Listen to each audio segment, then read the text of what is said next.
Om Swastiastu. Perkenalkan, nama saya Niko Manggita Cahya Juliantini dengan NIM 2215091107 dari program studi S1 Sistem Informasi Rombel 26. Nah, pada video kali ini saya akan menjelaskan materi mengenai Pancasrada. Nah, Pancasrada ini berasal dari bahasa Sanskerta, yaitu panca yang berarti 5 dan srada yang berarti yakin atau percaya. Jadi dapat disimpulkan bahwasanya Pancasrada ini adalah 5 dasar keyakinan dalam agama Hindu. Nah, kelima keyakinan ini kemudian menjadi pondasi yang dijadikan sebagai dasar pijakan bagi umat Hindu dalam berkehidupan di lingkungan keluarga, masyarakat, bangsa, dan negara. Nah, Pancasrada ini memiliki 5 bagian. Yang pertama yaitu Brahman, kedua itu adalah Atman, yang ketiga itu Karmapala, yang keempat Purnambawa, dan yang terakhir yaitu Moksa. Nah, kita yang pertama yaitu Brahman. Brahman artinya kepercayaan akan adanya Tuhan atau ide Sang Hyang Widi Wase. Nah, Sang Hyang Widi ini merupakan penguasa di alam semesta. Nah, dalam Weda dikatakan Ekam Evam Adwityam Brahman, yang artinya hanya ada satu Tuhan atau ide Sang Hyang Widi Wase dan tidak ada duanya. Akan tetapi para orang bijak mengatakan atau menyebutnya dengan berbagai nama. Yang kedua yaitu ada Atman. Atman ini artinya percaya dengan adanya percikan kecil dari ide Sang Hyang Widi Wase atau yang disebut dengan Atma. Nah, Atma ini memberikan hidup kepada setiap makhluk yang ada di dunia ini. Nah, kemudian jika Atma meninggalkan badan, maka manusia itu akan meninggal. Atma ini menghidupi badan disebut dengan jiwatma. Jadi jiwatma dapat terpengaruhi oleh karma atau hasil perbuatan di dunia ini. Nah, dalam pandangan agama Hindu menyatakan bahwa penyebab hidup manusia yang utama adalah Atman. Kemudian Atma ini memiliki beberapa sifat sebagai berikut. Yang pertama yaitu ada Achodya, yang artinya tidak terlukai oleh senjata. Kemudian ada Adahya, yang artinya tak terbakar oleh api. Kemudian ada Akledya, yang artinya tak terkeringkan oleh angin. Kemudian ada Acesya, yang artinya tak terbasahi oleh air. Kemudian ada Nitya, yang artinya kekal abadi, dan yang terakhir ada Sarwagata, yang artinya ada di mana-mana. Kemudian kita lanjut ke Karmapala. Karmapala adalah keyakinan tentang kebenaran adanya karma pala atau hasil dari perbuatan. Nah, setiap perbuatan baik asusila maupun susila yang kita lakukan pastinya nanti akan mendapatkan hasil yang sesuai dengan yang kita perbuat.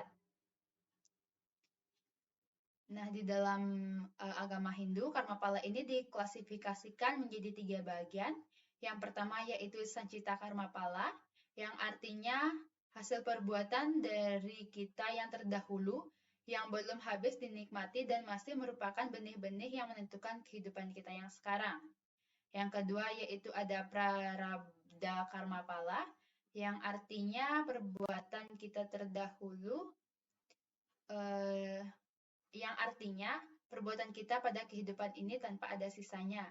Yang terakhir yaitu ada Kriyamana Karmapala, yang artinya hasil perbuatan yang tidak dapat dinikmati pada saat berbuat, sehingga harus diterima pada kehidupan yang akan datang. Nah, kemudian selanjutnya yaitu ada Punarbawa. Nah, Punarbawa ini terdiri dari 2 kata, yaitu kata punar yang artinya kembali, dan kata bawa yang artinya lahir. Jadi, Punarbawa artinya lahir kembali atau lahir berulang-ulang. Nah, di dalam tubuh manusia yang mati dan hancur adalah tubuh kasarnya saja.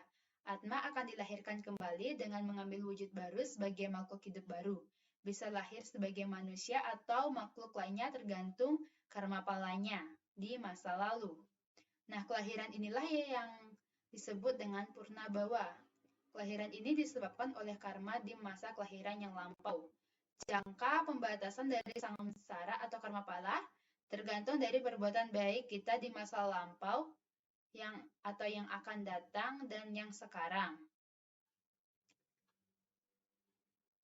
Nah, selanjutnya yaitu ada moksa.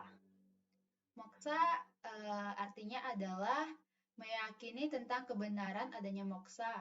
Nah, moksa ini berasal dari bahasa Sanskerta, yaitu dari urat kata moch yang berarti membebaskan, mengeluarkan, dan melepaskan. Nah, dari urat kata itu kemudian menjadi kata mukta atau moksa yang berarti kelepasan atau kebebasan.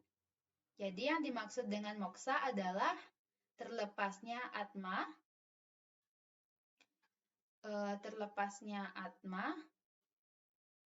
dari pengaruh maya dan terbebas dari ikatan subha dan asubha karma sehingga atma dapat menyatu dengan ide Sang Hyang Widiwasa.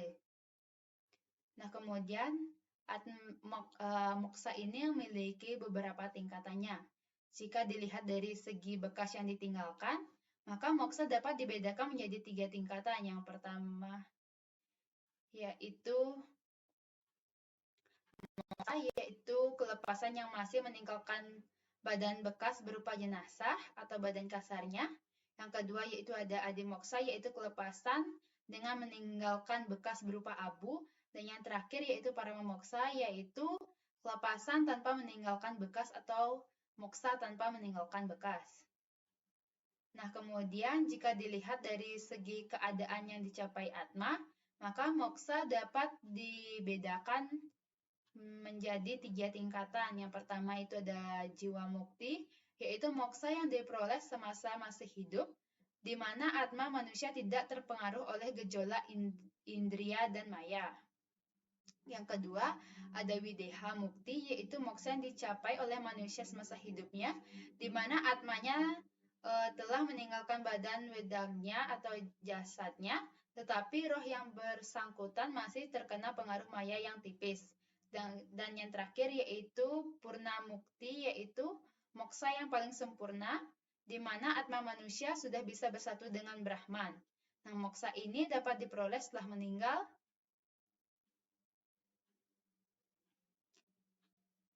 Nah, itu tadi pemaparan materi dari saya mengenai moksa. Terima kasih atas perhatiannya dan saya tutup dengan Paramasanti. Om Santi Santi Santi Om.